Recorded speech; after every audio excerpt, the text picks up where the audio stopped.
और ये ख़बर अब आप तक हम पहुंचाएंगे बांग्लादेश से, जहां पर तलबा रहनुमा उस्मान हादी की मौत के बाद बड़े मुजाहिरे फूट पड़े हैं। सरकारी और मीडिया दफातर को आग लगा दी गई है। ढाका में मुश्तल मुजाहिरीन ने सड़कों पर निकलकर अवामी लीग और मीडिया इदारों के दफातर पर धावा बोला। तोड़फोड़ करके अहम सड़कें बंद कर दी। राजशाही में मुजाहिरीन की जानिब से शेख मुजीबुर रहमान की रिहाइशगाह को नजर आतिश करने की इत्तलात सामने आ रही हैं। एहतजाज के दौरान मुजाहिरीन ने उस्मान हादी के हक में नारे बुलंद किए और इंसाफ की फराहमी तक एहतजाज जारी रखने का ऐलान किया। हुक्काम ने मुजाहिरों के पेश नज़र मुख्तलिफ इलाकों में सिक्योरिटी हाई अलर्ट कर दी है।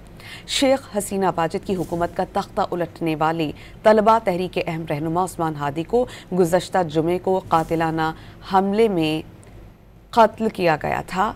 और आपको इस बारे में बताएं कि उस्मान हादी को कत्ल कराने में शेख हसीना वाजिद और भारतीय खुफिया एजेंसी रॉ मुलव्विस है।